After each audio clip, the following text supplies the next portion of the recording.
Frank, it is fight week. It is Joshua versus Dubois, 96,000. Sum up your excitement heading into Saturday night. Well, I'm really excited. Two biggest punching heavyweights in the world, there's no doubt about that. Both on a roll, both winning fighters. Both got good jabs, and it's intriguing for a lot of people. It's not going to go the distance. I don't believe that for 1 minute it's going to go the distance.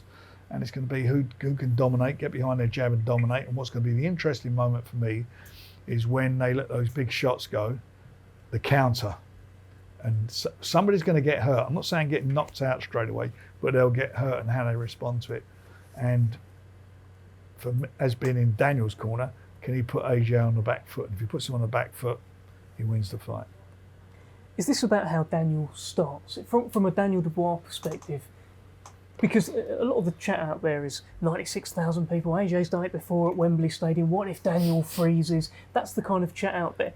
He went to Poland, and what was it, 50,000 Ukrainians all supporting him. He was an away fighter, so he's used to going in the other guy's backyard. They won't all be supporters there for AJ, and I believe the Brits watching that fight, if Daniel starts getting on top, they'll switch. If they are believed, they're going to see who's the best. And Daniel has certainly won a lot of fans over in his last couple of fights, no doubt about that, with the way he's finished it. I mean, the way he done the job on Hrgović, he was the fighter that has been sitting there for 2 years as a mandatory that no one wanted to fight. Yeah, look, that's what he's doing right now. And with Daniel, I was thinking about this earlier. Correct me if I'm wrong. Is he the first heavyweight that you've had from debut to world champion? I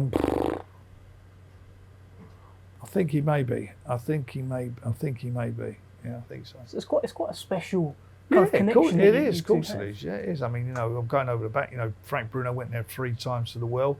When he came with me, he beat Oliver McCall, who was the guy who beat Lennox Lewis. We had Herbie Hyde. He won the world title with me. Obviously Tyson. Although He was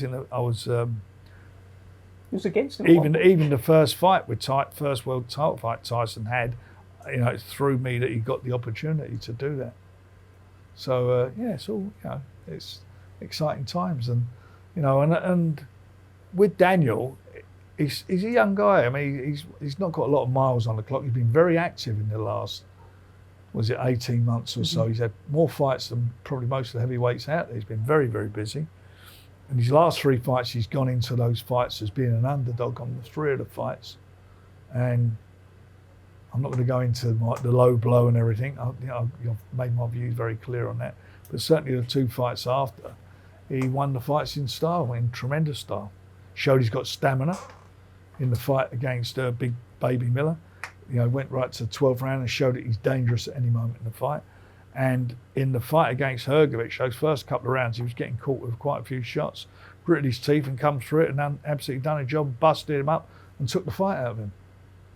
He says that he's more experienced than Anthony Joshua. He's been boxing since he was 9 years old. It's sort of all that he's ever known. That's not really a factor that people are looking at. People are not necessarily, they look, AJ, X amount of world title fights, etc. Daniel says he's the more experienced man. Well, he's won a world title before at a younger age than AJ did.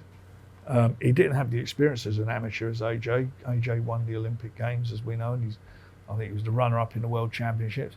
And he never had any senior bouts. I don't believe he had any senior bouts. He just turned over with us, and that was it. Made his debut, but if you look at his resume, certainly over the last few fights, he's fought a better class opposition than AJ has. That's for sure. Well, even his fight to become world champion, you could argue, beating Hrgović means more than beating Charles Martin to become a world champion. Yeah, I agree with that. And look, it's all these scenarios. We can look at it and analyse it and go all the way through. How many people are going to be there? How they're going to be affected? Thing is, there ain't going to be 96,000 people in the ring. There's going to be 2 fighters in the ring and a referee. And at the end of the day, Daniel has got to let his fists do the talking.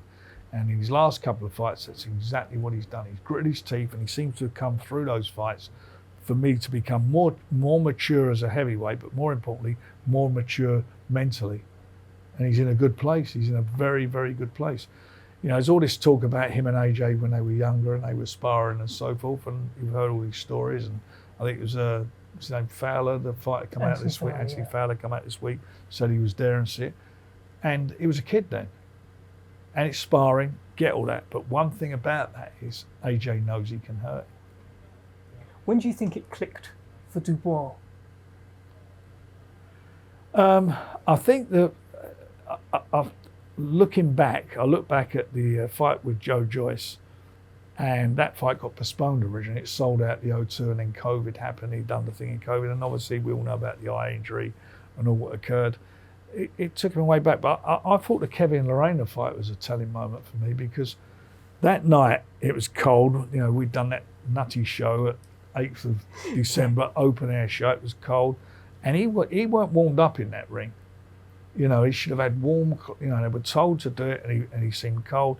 And I've seen many fighters happen, and a lot of fighters are vulnerable in the first round, get caught top on head, and that's quite a discombobulated effects it can have to you. And he had that on him, but he went down, he got caught, and he twisted his leg, and when he got up, you could see he was struggling a bit, and he weren't able to plant his feet properly. And Lorena's a competitive guy, punch, and he came back at him, and they caught him again, but he gritted his teeth there. He had to grit it. He couldn't stop, he couldn't plant his feet, and he came back and done a job at the end of the day. And that for me was a big moment for him, a big moment. I looked at that and thought, that'll do. You know, he needed to do that. And the fight against, obviously against Usyk, was a big moment for him. You know, the other guy's backyard as such, with all the support there, and fighting. You know, there was, I don't know, was it 45,000, 50,000, and one, which was the referee. So how do you expect this fight to play out? I think it's going to be, both of them got good jabs. I think Daniel's a bigger puncher. I think Daniel's, his jab is more, he uses it more for offence rather than defence. And I feel that I want to see AJ start throwing the punches. I want to see him throw those bombs, because once he does that, he exposes himself for the counter. And if he gets caught with the counter, it's going to be interesting to see how he responds to that. You know, if he does what he did against Ruiz, he'll go on, you know, so even in on the first fight, and the second fight he fought on the back foot after getting clipped with that hook in about the fourth round. He went on the back foot. And I look at a recent fight between Baby Miller and Ruiz, which I thought Ruiz won that. You thought I thought Miller won that. And you look at, you know, that's a sort of the two fighters, and you think what our man did and what Ruiz did with AJ. I don't know. There's a few things there that I like about it, and I just feel that, you know, Daniel is in a good place mentally at the moment, and that's what it's going to be about. This fight is about this and this, heart and mind. You got to have the heart, and you got to have the mindset to say, I'm going to walk through fire here, because this is for the world title. I'm going to defend my belt, and I'm coming out of that ring with that belt. It's about that mentality.